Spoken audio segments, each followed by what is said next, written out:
Oh, welcome back. I'm Gareth Edwards in for Dan Moyane this afternoon. Mpho Phalatse saying she's very confident that her position as Joburg Mayor is not in danger. She has also welcomed the High Court ruling declaring today that special sitting of council invalid.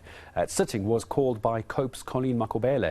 It was set to elect a new speaker, that after Vasco da Gama was booted out. The multi-party government coalition also intending to have a no-confidence motion in the Joburg Mayor as well. Let's see how things tracked out today, and Pule Letshwiti Jone on that story for us, joining us here in studio. Good to have you back with us as well. There's a lot to go through as well, especially when it comes to multi-party politics in our province in Gauteng as well. So let's just try and understand where, as far as the Joburg Mayor versus the COPE's Colleen Makhubele, because it really is. It's a one-on-one fight at this point, isn't it? Yeah, the political squabbling does not seem to be ending between the two. Of course, the minority opposition parties and the multi-party coalition government. In fact, what we now getting from the executive mayor of Johannesburg, Mpho Phalatse, is saying that they welcomed yesterday's judgment, which actually saw them successfully interdicting the council meeting that was supposed to convene today to actually have a motion of no confidence tabled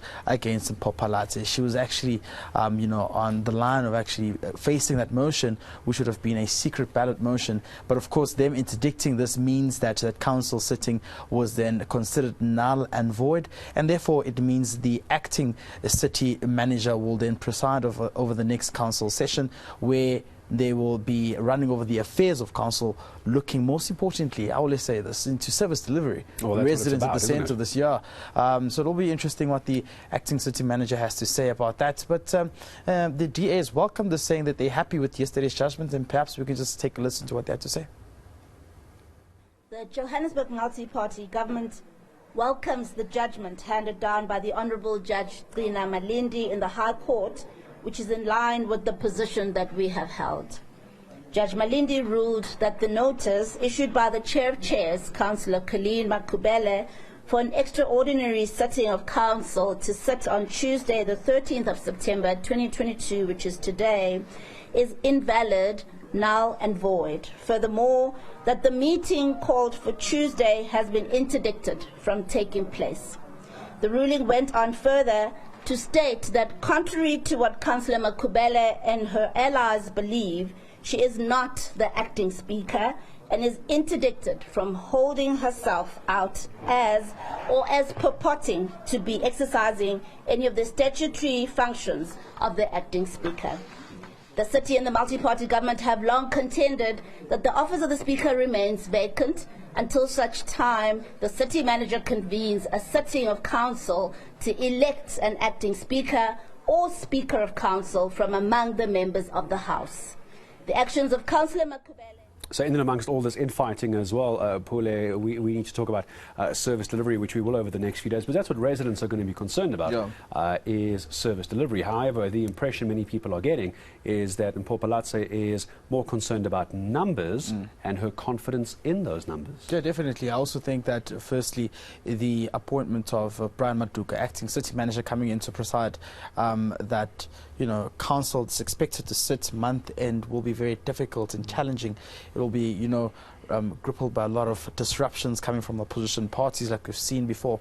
But when you look at what happened before with the then Speaker, Vasco da Gama, the multi-party coalition government has always been confident in the numbers, but we saw a different political play unfolding at that particular point in time, where there were allegations of some councillors being bribed and actually participating and supporting the opposition parties, which includes the ANC, Al-Jama'ah, COPE, amongst others, and therefore that led to the speaker being ousted. But Mpho Phalatse is quite confident that they have the numbers despite all of these political shenanigans happening, and they believe that they got what it takes to retain position, power, and ensure that no one from the opposition party actually takes the throne of being a mayor in Johannesburg. Let's just take a listen.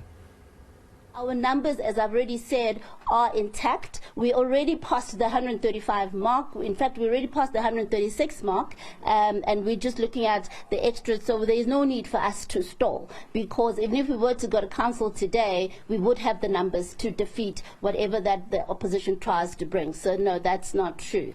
In terms of my position, No, I'm not worried about my position. In fact, we've just had a meeting with the NMCs. We meet every week on a Tuesday morning just to engage on where we are, give each other support, and plan together. And we are as united as we've always been. There's no issues, and no, my position is not in danger. So we keep an eye on numbers in council as well. Motions, and more motions as well. Now the chair of chairs in the crosshairs. I mean, that's not interesting. She says my position is not in danger. It's just quite confident that, you know, she's going to come back into power. But, you know, we listen to now Action SA saying, look, we are backed up by the multi-party coalition government, and therefore we're going to table a motion of no confidence against the chair of chairs, Colleen Makhubele, who actually is initially the one who wanted to preside over the special council sitting, which was interdicted, which is supposed to happen today. They're saying that she's brought the city into disrepute, but most importantly, they're reaffirming their position, saying that she's being, and I'm very careful of this quote, saying captured by those within the opposition party, including the ANC and Al-Jama'ah. Those are really strong allegations made by Action SA there, and they believe that she needs to be disciplined. They're saying that it cannot be that she's come to the fore of this and she isn't considerate around the priorities of the citizens in the metro. Maybe we can just listen to what Funzi Ngobeni had to say. We have also submitted our own motion as Action SA, obviously backed by the multi-party government, against the chair of chair. At the end of this month, we want to see her go. She must be removed from her chair. We believe that she has been very irresponsible.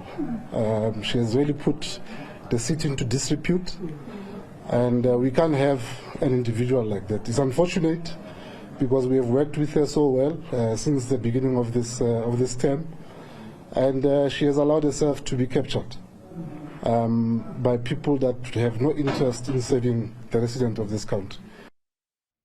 Pule Letshwiti Jone, thanks very much for coming in as well. So motions, numbers, confidence, it's all what's happening in the Joburg Council at the moment. What is not happening, it seems, as far as critics are concerned, is service delivery.